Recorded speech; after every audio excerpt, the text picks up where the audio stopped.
Hi, everybody. Thank you so much for being here. Thank you for sharing this Hermanti space here at Parshas Kisetse.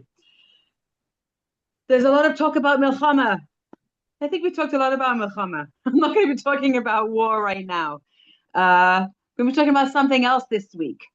The mitzvah of Hashavas Aveda of the Shamis. What happens when souls get lost and what happens to their light? Fascinating Torah.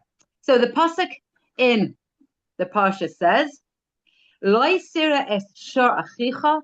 You should not witness the ox of your brother, or es sav nidachim, or you'll see his sheep wandering or lost. For his olam mehem, and you must not make yourself blind. You mustn't hide from seeing them.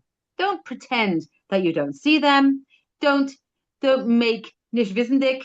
Don't pretend that you don't see it.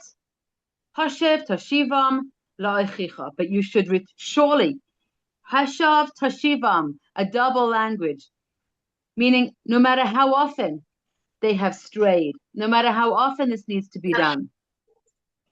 Just asking everybody, just mute yourselves, please, so that there's no background noise. You can also always unmute later if you want to talk up, but just in the meantime, keep yourself on mute. Hashev Tashivam, you should return the ox or the sheep, return them to your brother. And that's what you should do if anything is lost. If there's any aveda, anything that is lost of your brother. And we know achicha means your brother in Klal Yisrael. If any of your another member of Klal Yisrael, any piece of his property or anything that is missing from your brother and it's lost, we have a mitzvah of Hashavas Aveda to bring it back to him. And if that's the way it is with his ox or his sheep or his money, then how much more so is it if the child has wandered off the path and his children or child got lost, chas v'shalom, as it happened just a few weeks ago here in Eretz Yisrael. Probably many of you, saw that this was happening. There was a 4-year-old child who his father took him to the beach with the family, and the little boy, wandered off, and half the country was out looking for him, and they found him. A day later, he'd been wandering on the beach, and chas v'shalom, the fear was real of chas v'shalom what could have happened. But Baruch Hashem, he was found healthy and alive. He just wandered. The child had wandered off. But how much more so is there a mitzvah to return a child if a child is lost, and to bring him back, or if a child is lost on the way, if a child is lost in the path of Torah, if a child has wandered off the path, how much more so is Hashavas Aved applicable to bring a wandering soul back to his parents, back to Klal Yisrael, so this wandering soul can be brought back to Avinu Shebashamayim, to our Father in heaven. And even more so when we're talking about this idea of a lost soul. How much and how great is the mitzvah and the obligation upon all of us, as much as we possibly can, to involve ourselves and do whatever it takes, whether it's being a Kiddush Hashem in how we live our lives, whether it's just simply being menschlich and ehrlich, and giving, taking care of things in a way that is appropriate and proper, paying back the money that needs to be taken, not taking more than we should, and just being ehrlich in all of our interactions, so that we make a Kiddush Hashem, so that we open the door for dialogue wherever we are, to bring back the lost children and to watch over people so that chas v'shalom, they won't be lost to Klal Yisrael. Fascinating piece of mysterious Torah from the Tzaddik Miradomsk, Shlomo Miradomska. He said in his words on the Parsha that Every single Jewish soul has a letter in the Torah, and we draw our vitality and the source of our soul, we actually draw from that letter in the Torah. Now, when I share these mysterious, deep concepts in Torah, I don't pretend to know what they mean. Okay, I'm as clueless as anybody. I'm sure maybe many of you may have a greater idea of what this means. I just love the mystery of it, and I love being able to sort of lift my imagination a little bit higher than it was before by exposing myself to such a depth of concept over here. That every one of us, every single Jewish soul, whether we were born Jewish or whether we came to join the Jewish people, we have a letter in the Torah. This week in Beitar, Baruch Hashem, I was able to participate in a beautiful Yom Yun, a day of sharing Torah for Elul, organized by one of our precious community, dedicated community leaders, Mrs. Sil Ruth Krieger, who is a Gioris from the mountains, the mountain family, anybody who read her book. And she always inspires us with, she says, you have to know who you are in her southern accent. You have to know who you are.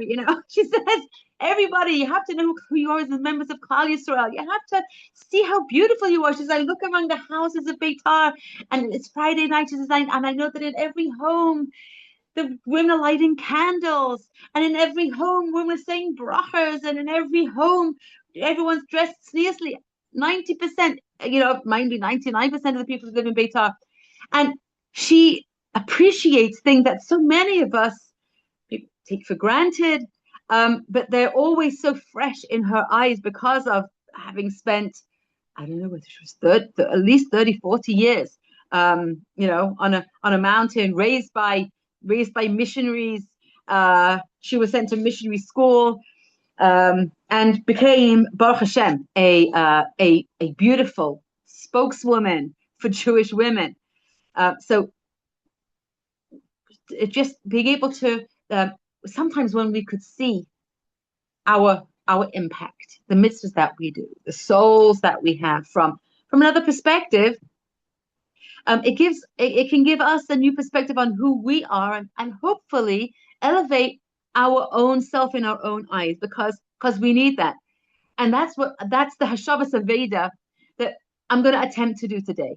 I believe that the Hashavas Aveda, the returning of what is lost to Jewish women, is returning to us our value of who we are and our appreciation of who we are and what we can do.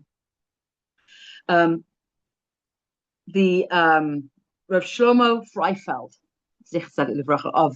of Shari Yoshev Yeshiva, who had such a deep understanding of tortured, lost souls himself, and worked his entire life to return the light back to these souls.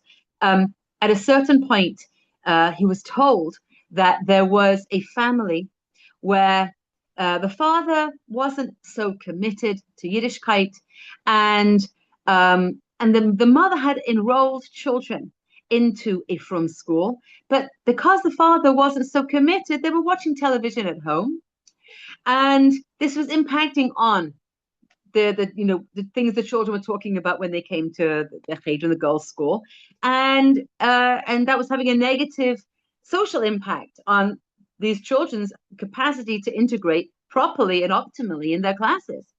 And so somebody came to speak to Shlomo Freifeld and let him know what was going on with his family. And so Rav Shlomo right away understood that it was the mother's influence that had brought the children to where they were today.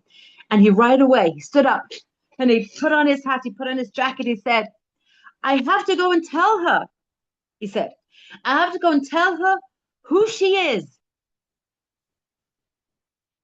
Rav Shlomo Freifeld understood that the only reason why this woman wasn't standing up more for the purity of her home, against the television, and standing up against her husband for what was right and pure and true inside her home was because she didn't realize who she was.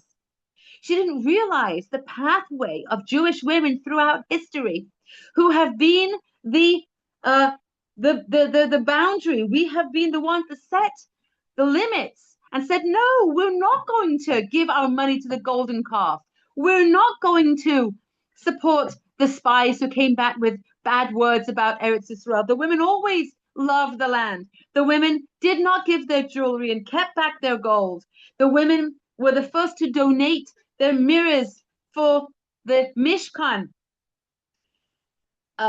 Women have always been at the forefront of the fight for truth and the fight against the opposite of purity. The women have been the ones who have kept the holy boundaries in place.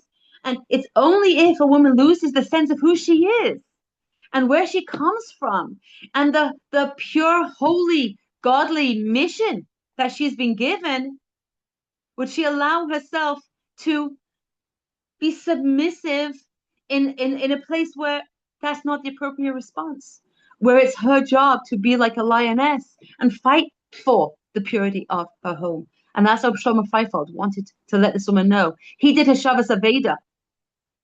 I need to tell her who she is. Each one of us, we need each other to tell us who we are. We may sometimes forget who we are. And so we need a community. We need good friends to tell us who we are. Had a very fascinating, I'm in the middle of an anecdote here, but I got distracted, so I'm going to end with the thoughts, and I'm going to go back to Shlomo Radonska and the mysterious Torah. I had an interesting situation with a client this week. I have many clients who have been through disastrous, horrific marriages and or grew up in exceptionally abusive homes. And we're talking about pretty broken souls. People have been through so much and they're so downtrodden and they don't know, they were never allowed to set a boundary around themselves. Okay, a child cannot say to their parents, don't yell at me. That's not appropriate. A child can't do that. And so if a child has abusive parents, there's no one to stop emotional abuse in a child's home. And so a child could get used to and even develop a tolerance for abusive behavior. And so many of my clients have developed such a tolerance that that they think that it's okay. It's okay to talk to a person like that. It's okay to go into a person's room without knocking, invade their privacy, ask them invasive questions. It's okay. And you can expect somebody to always be there for you and never to actually give them the choice of, is this something that you feel comfortable doing or not? But to actually just, expect that everything that you demand of them is going to be fulfilled. And so children who grow up in such a home, they don't know who they are. They literally have lost their sense of self because they grew up needing to fulfill a certain role within the family. Maybe they needed to be the emotional support of their parent, or they needed to be the fixer in the family. They always needed to be the good girl because the parents are always too busy dealing with something else. Or maybe they need to be the scapegoat where they just took the blame for everything. All of these roles are not the natural personality of the child. The child doesn't get to develop who they are. They don't get to develop an awareness of their individuality. And so their attachment to themselves and their awareness that they have a unique mission is subsumed under the personality of the role that they were required to develop in order to stay safe in their family of origin. After growing up and moving out, many people, many men, many women replay with what is known as a repetition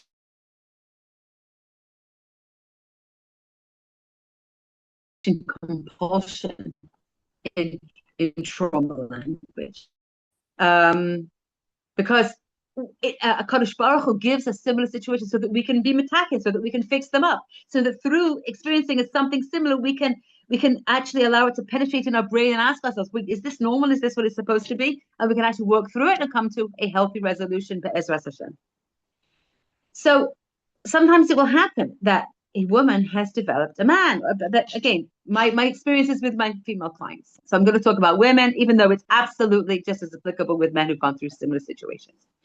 Where a woman will come who has developed a tolerance for having her boundaries overridden, and then she may not have an awareness of how to respect other people's boundaries. She doesn't have that skill. She's always witnessed that her boundaries didn't mean anything, so why would anybody else's? She doesn't have that capacity. She doesn't know that setting a boundary or saying no or saying I prefer only 5 and not 6 or whatever it is, that we're allowed to actually have a preference. That's not something that was ever allowed to her. And so she kind of absorbs the understanding that, well, no one's boundaries really mean anything.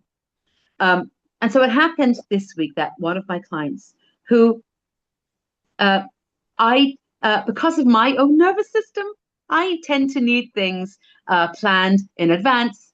A long time ago, I stopped doing same day scheduling. I need to know beforehand what my schedule is going to be so that I can prepare my energy so I can show up.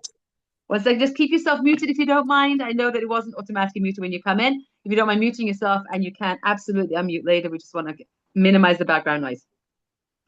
Well, let me see if I can just mute anybody who's not muted. 1 second. Okay, great. Yeah, thank you for that. Okay. So I tend to not have, again, I don't have same day scheduling. I have my schedule. I always can prepare my energy for the classes and the clients that I'm going to have coming up. And I had a particular client who ended up showing up unannounced, wanted sessions, didn't really understand how I was functioning in my schedule, and I was trying to gently and relatively firmly, state the way that it was, but it wasn't seem to be getting through. And then that particular client had a situation with a very good friend of hers where she did the same kind of thing with her best friend, and her best friend just flipped on her and said to her, you knew your time, you should have told me, you wasted my time. And the friend really got upset with this client of mine. And so when the client mentioned to me about this, I was able to reflect back to her that because of her own lack of awareness and her own tolerance, the fact that she had learned in a terribly dysfunctional marriage how to tolerate real abuse, thinking that was the role of the Jewish women, because there's so much of that, what's the role of the Jewish woman is to do whatever her husband wants. And so in the name of doing what her husband wants, many women believe that they need to tolerate abuse. In the name of being a kosher Jewish woman, she thought she needed to tolerate all kinds of erosion of the things that she wanted, and almost nothing was going in a way that was appropriate to and in line and attuned to herself. Everything was run in the home was being run with absolute attunement to her husband, who was actually busy turning the children against her. A tragic situation. But so I was able to bring to her awareness that she'd lost her sense of self. Her sense of her own boundaries for herself was so eroded that she did not know then how to value other people's boundaries, because she'd never been given that kind of permission for so many years in the 24 years of marriage. When we have developed a tolerance for real disrespect in relationship, then we may be exhibiting disrespect in our own relationship to other people. And so we need to develop the capacity to actually reflect on ourselves and to receive feedback without feeling overwhelmed with shame by the fact that we may not have got something right. For so many of us, whenever somebody pointed out, especially in whether it's in a really dysfunctional, abusive kind of relationship, any kind of shortcoming in us is going to be pointed out with a tremendous pointing of shame. You did this, you're bad. You have this limitation, you're awful. You didn't do this properly, you're evil, you're bad, you're no good, you're nothing. It's black and white. You're either perfect or you're miserable. And there's nothing in between. And this is tremendously shame-inducing. And so anybody, whether they have some kind of dysfunctional parents, whether they live with some kind of dysfunctional spouse, whether they have dysfunctional neighbors, close friends, or co-workers or a boss. If you recognize that kind of dynamic where it's all or nothing, where any kind of limitation or shortcoming is held up as a cause for shame, and you're blasted, and you're made to feel like you're an inch tall because you got something wrong because you made a mistake, or because you have some kind of human limitation. This sets us up for fear of being able to examine ourselves, the fear and the terror of having any kind of imperfection be revealed, because then if anybody sees, everyone's going to know our shame. Everyone's going to know how awful we are. Everyone's going to know that we are the devil incarnate, and they will run away from us, and we'll be abandoned again, and nobody will love us, and we will, in the words of one of my clients, we'll die alone, and nobody will ever want us again. That was the vision that her dysfunctional parents had given her, that you're going to die alone and no one's going to want you. Chas v'shalom. Terrible, terrible things. Okay. If we are in a safe relational space, within that safe relational space, we can begin to explore our shortcomings. We can begin to explore the fact that we may make mistakes, that we may have unrealistic expectations of other people, or we may be actually overstepping boundaries with others in ways that possibly wasn't respectful, and that we didn't even know that. If our good, safe people are able to tell us, I didn't like that, or I preferred if you do this, would you mind knocking before you come into the room if I'm in this space by myself? And if we, if there's the safety to be able to express preferences, both from others to us and from ourselves to other people, within the context of that safe relational space, we are capable of self-reflection and saying to ourselves, if my friend was so hurt by what I did, I don't want that to happen again. I want to grow. I want to learn the new skills that will create the safety within this relationship, that I'm not going to hurt my friend again like that. And so, to her credit, this client, having gone through terror, was able to grow and say and self-reflect and look at herself. This is the soul that Yidden have. We have the capacity to look at ourselves and notice and say, okay, I'm going to take on that. I'm going to look into that. I'm going to recognize that I want to change. I want to grow. I don't want that to happen again. And to realize that, yes, this was a symptom of the dysfunction that I was in, that I didn't know how to respect myself. And so I didn't know how to respect other people adequately either. It's understandable.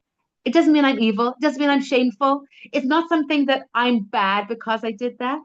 It's an opportunity for me to learn how to grow and how to embrace my imperfection and not say, well, take me as I am, but to actually begin to say humbly, thank you for telling me.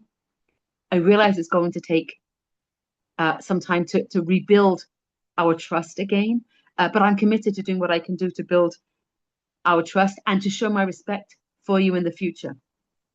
And I thank you for telling me as it is, because our friendship is so valuable to me that I'm going to do what I can do to grow up and to integrate what you've told me.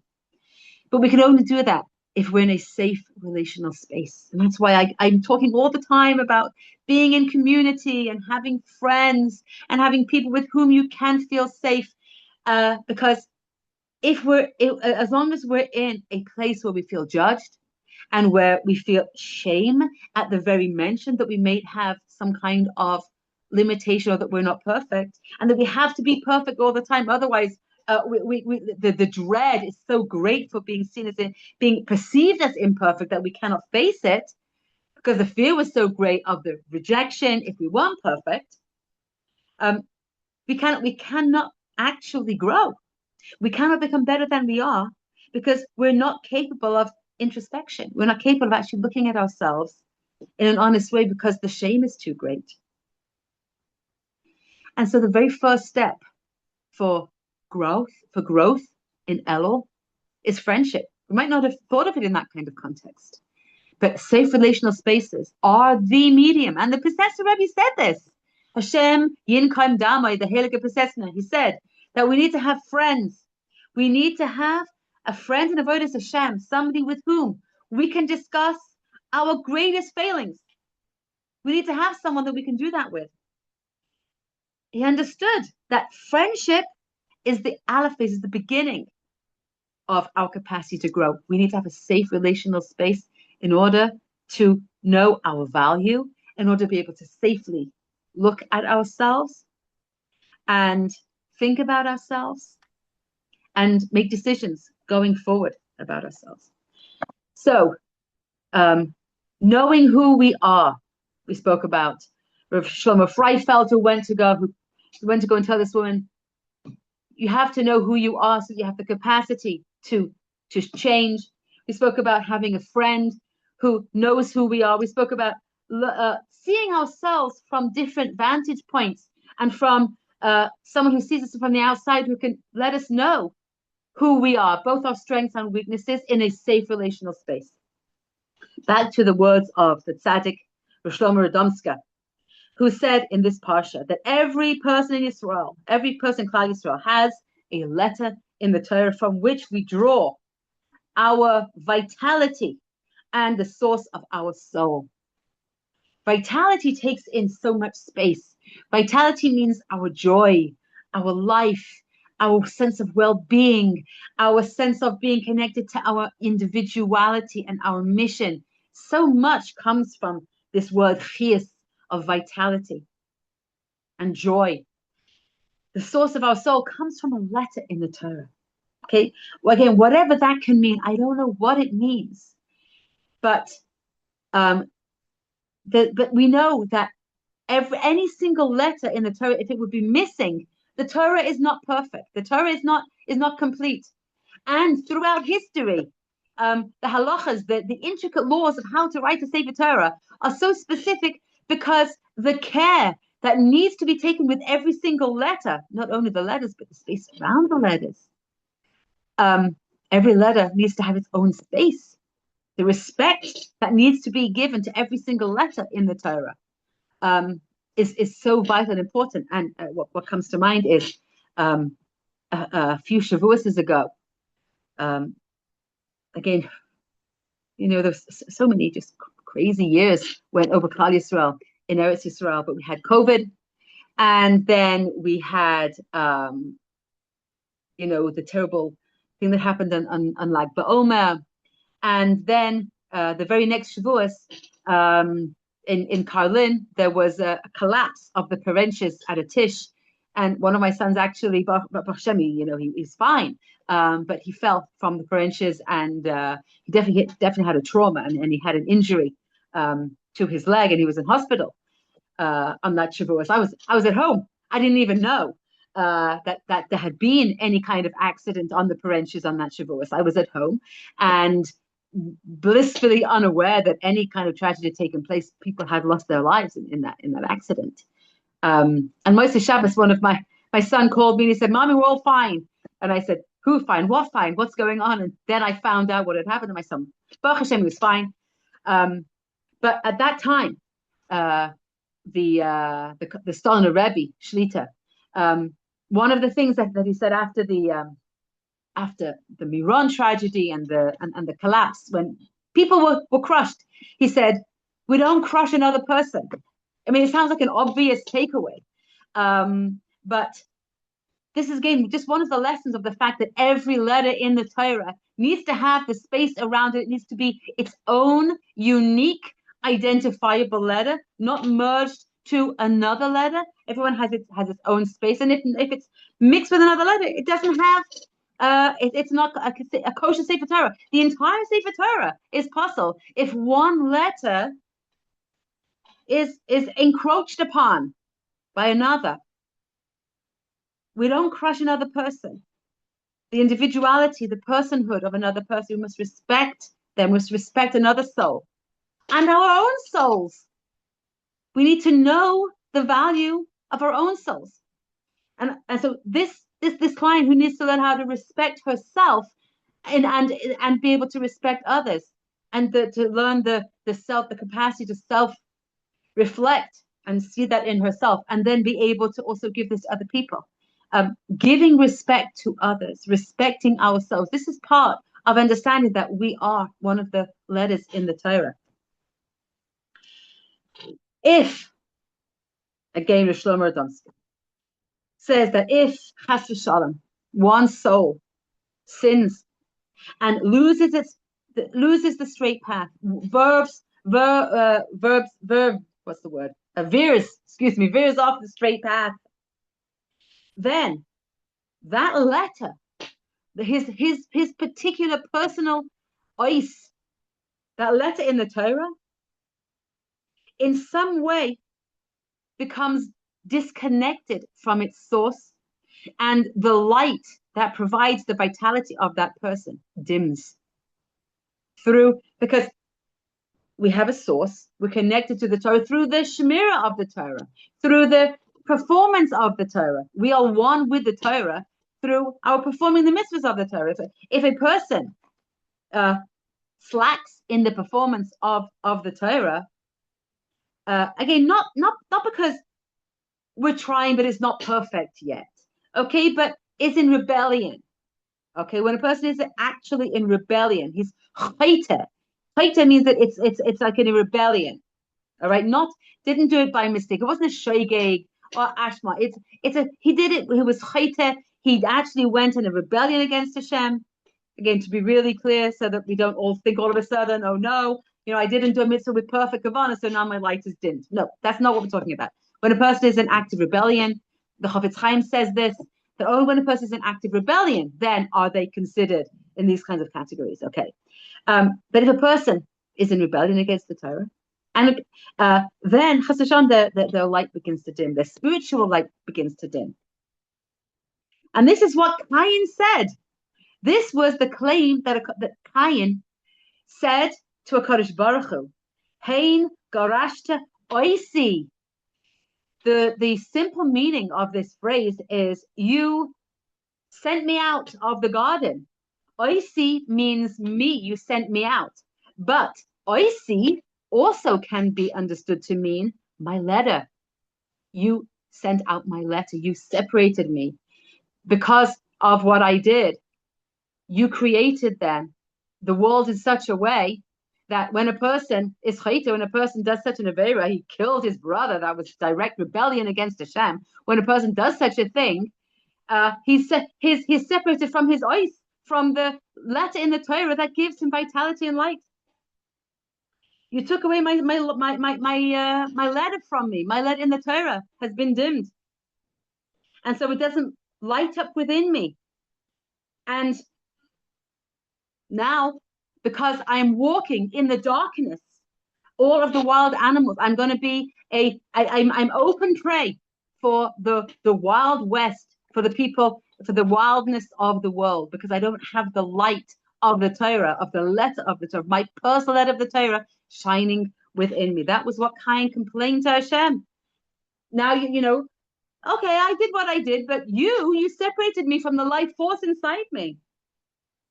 And HaKadosh Baruch Hu said to him, okay, you have a problem with this, do tshuva. You're the one who chooses what you do, and you can choose to do tshuva. And after Cain did tshuva, miyad, right away, the pasuk says, "Vayasein Hashem leKayin ois," and Hashem made a sign. The pasuk is usually translated as that Hashem gave Cain a sign. But according to what we understand now, that a Kadosh Baruch Hu reestablished for Cain his ois in the Torah.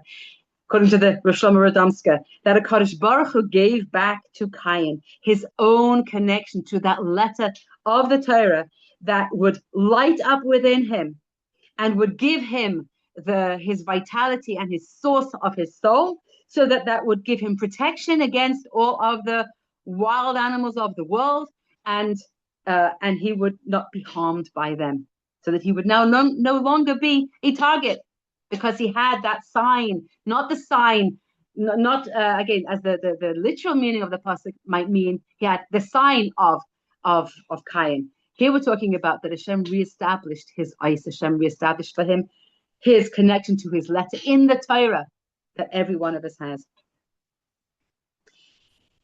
And so the Radomska said that this pasuk of Hashavas Aveda is an instruction for each one of us. If a person sees a straying brother or sister in Klal Yisrael straying from the path of our forefathers, our job is to bring him back, set him right on the path to the degree that we can. This is the spiritual mitzvah of Hashavas Aveda. And so that we put him onto the path, ad darush achicha oisai. Ad dairesh achicha oisai, meaning, first of all, this is how it relates to the mitzvah of Hashavas Aveda over here. That when a person is looking for their lost property, right? That would be the simple meaning of the verse, that he's looking for it. He's looking for his lost property. But the Radomska explains it. He's seeking out his letter. He's missing the vitality that's inside him. He's missing his connection to the light of his soul. He wants back that letter within him. He doesn't even realize that when he's backtracking in India, or he's gone off to practice all different kinds of chas v'shalom, other kinds of religions, or he's doing transcendental meditation, whatever the ism or the thing that he's practicing, he doesn't realize that it's the light of his soul that he's seeking. He's seeking his ois. He's seeking the letter of the Torah that is his particular source of vitality and light. And that's what he's been seeking. And the pasuk says, your brother's been looking for that which was lost to him. He's been searching. He's been searching for his own light inside his soul. And then you can fulfill you can return to him, his connection to his inner soul, to the light inside him. You can help bring him back to Tshuva Shalema. And Reb Osher said in his time that there was no other generation like our generation, which was about 2 generations ago approximately, where thousands of holy souls of Klal Yisrael are so lost. Now, there were so many generations. I wouldn't be able to say that. I don't know. We know that in the times of the Greeks, in the times of the Hanukkah miracle, there was tremendous assimilation. We know that in the times of the Enlightenment in Europe, there was tremendous assimilation. There have been, and Rev, forgotten the name of the gadol who said this. Maybe it will come back to me.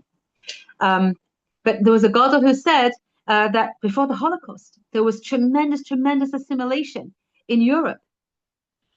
The Russia said that in his generation, we're talking about, again, just a couple of generations ago, there have never been so many lost souls in Klal Yisrael.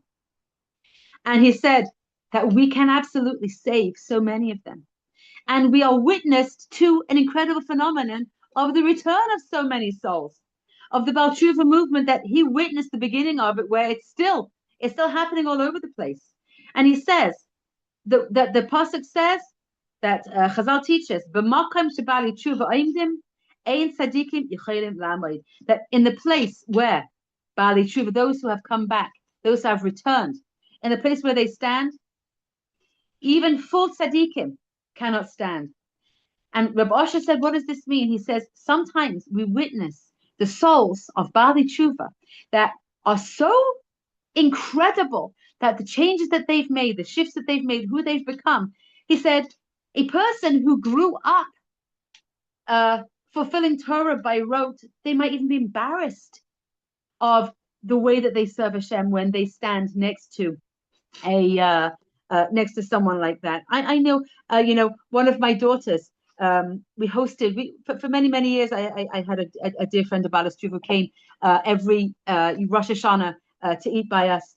And my daughter saw her recently, and she said, my daughter said to me, I didn't want to tell this, this lady, this friend of mine, when I saw her, but she said, but I remembered how movingly she benched. Her benching was always slow and careful, every word enunciated clearly. It was such an inspiring benching. Okay, Rahman Islam, my benching is not that inspiring. But Baruch Hashem, I was able to bring into my home such an inspiring soul who could inspire my children that to this day, we're talking about 20 years ago, the memory of how that person benches. And I was able to see this friend this week, and I told her, my daughter met you, and she told me how inspiring your benching is. And she said to me, my benching? I am thinking about the bracha of this other woman. In her mind, she's inspired by somebody else. We all have role models and inspiration, and that's Klal Yisrael, right? That's having a network of safe people within a community. We can grow through learning from other people. None of us have it all. Of course we don't. We're only one ois. We're only one letter. As great and as pure and as holy and as godly and as good as that one letter is, and as how necessary that one letter is, that the entire Torah is possible without it, it's still only one letter. And we need all of the other letters in order to make a whole Torah. So we need each other. We need safe relational spaces. We need friends. We need people with whom we're safe to talk about our imperfections. And we need to reach out to find those safe people, because that's the beginning of avodas Hashem, as the Rebbe said. I'm trying to remember the name of his sefer. Okay, things are escaping me these days, and that's okay. When Hashem wants to give me the right words and the right names for things, He will. Be'ezras Hashem. But just that we understand that Hashavas Aveda means to bring someone back to their ois, whether it's through tshuva, whether it's through awareness of the fact that we have ois, every one of us has a letter in the Torah, we have gewaltige koiches. And as the Shlomo Freifeld said, I have to show her who she is, I have to tell her who she is. That's Hashavas Aveda for every Jewish woman that we meet. Let's all decide, one small thing to do this week, tell another Jewish woman who she is. Let someone know who she is, that she's a holy letter in the Torah, that she's her own individual person, that the entire Torah would be possible if it wasn't for her being who she is. And maybe through our telling somebody else, we'll listen in as well, and we'll take that message in for ourselves. And we'll be doing a great mitzvah. And we will be, Be'ez Hashem, lighting up the souls of Klal Yisrael, preparing us for opportunity to go out and meet the King who is in the fields these days, who is so much more close. And we'll realize that He's so close to us because we'll know more who we are. Just going to check on the chat and see if anybody has anything to add or to share. If you have a question, please go ahead. Let me just see anything in the chat. 1 second. For some reason, in the chat. You'll practice that, okay? Anybody want to unmute and ask or share? Love to hear from you all who are here. I really do value everyone who showed up today. Thank you. And good job. I'm so grateful to see you all here. Thank you so much. Thank you. Have a wonderful week with Tetse Shmaya. Um, and yeah, just thank you for being here. Bye.